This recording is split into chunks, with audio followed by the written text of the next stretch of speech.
यूरोपीय संघ के संसदीय चुनाव में दक्षिणपंथी दलों ने कई देशों की सत्तारूढ़ सरकारों को भारी नुकसान पहुंचाया और बड़ी सफलता दर्ज की। इस चुनाव में फ्रांस के राष्ट्रपति इमैनुअल मैक्रों को भी चुनाव में करारी शिकस्त झेलनी पड़ी। इटली की प्रधानमंत्री जॉर्जिया मेलोनी को पार्टी को काफी फायदा हुआ। उनकी सीट यूरोपीय संघ संसद में दोगुनी हो गई है। इस बारे में और विस्तार से बता रहे हैं हमारे साथी उमाशंकर सिंह।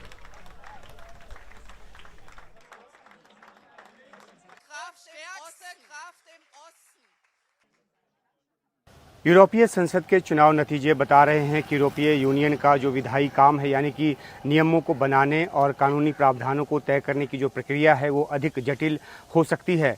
ऐसा इसलिए होगा क्योंकि इस चुनाव में एक मिला जुला नतीजा देखने को मिला है। यूरोपीय संघ के 27 देशों में से कई देशों में जहां दूर दक्षिणपंथी दलों को अच्छी खासी कामयाबी मिली है, वहीं कई देशों में मध्यमार्गी दक्षिणपंथी ने भी अपनी पकड़ जो है वो बरकरार रखी है। जो सेंट्रिस्ट पार्टी है उसने अपनी पकड़ बरकरार रखी है। और तो और माल्टा, रोमानिया और स्वीडन जैसे देशों में जो वामपंथी पार्टियां जो हैं उनको भी आश्चर्यजनक तौर पर बढ़त मिली है। फ्रांस में दूर दक्षिणपंथी पार्टियों को भारी जीत मिली है, जहां शिकस्त के बाद राष्ट्रपति इमैनुअल मैक्रों ने देश में संसदीय चुनाव का ऐलान कर दिया, जो कि 30 जून और 7 जुलाई को होना तय हुआ है। जर्मनी में ओलाफ शॉल्ज की पार्टी को काफ़ी नुकसान उठाना पड़ा है। ऑस्ट्रिया में भी दक्षिणपंथी पार्टियों ने पहले के मुकाबले काफ़ी बढ़त हासिल की है। हालांकि यूरोपीय संसद पर जो प्रो यूरोपियन सेंटर पार्टियों ने अपना नियंत्रण जो है वो बरकरार रखा है, लेकिन दक्षिणपंथी पार्टियों की बढ़ी ताकत के बूते उन्हें कानूनों को पास कराने में भारी चुनौतियों का सामना करना पड़ेगा। इटली में पीएम मेलोनी की धुर दक्षिणपंथी पार्टी ब्रदर्स ऑफ इटली को जो भारी कामयाबी मिली है, उसकी वजह से यूरोपीय संसद में मेलोनी का बहुत अधिक असर जो है वो देखने को मिलेगा। वो काफ़ी प्रभाव डालेंगी वहाँ नीति निर्धारण में।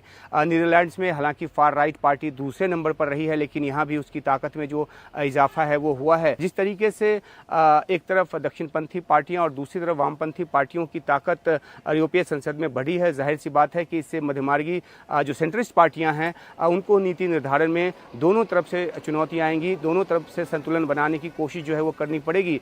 संसद में प्रो यूरोपियन पार्टियों को मामूली बहुमत हासिल होने की वजह से जो महत्वाकांक्षी क्लाइमेट चेंज कानून है उसको पास कराना मुश्किल हो सकता है। इन नतीजों के जो आर्थिक दुष्परिणाम हैं वो भी हैं। इससे आर्थिक मुद्दों पर यूरोपीय देशों के बीच समन्वय बढ़ने की बजाय धीमा पड़ेगा, जो कि संसद का काम है समन्वय बढ़ाने का। अब जैसे फ्रांस में दक्षिणपंथी पार्टियों के उभार के साथ ही मार्केट बहुत तेजी से नीचे चला गया और इसका जो असर है यूरोप के दूसरे देशों के बाजार पर भी पड़ा।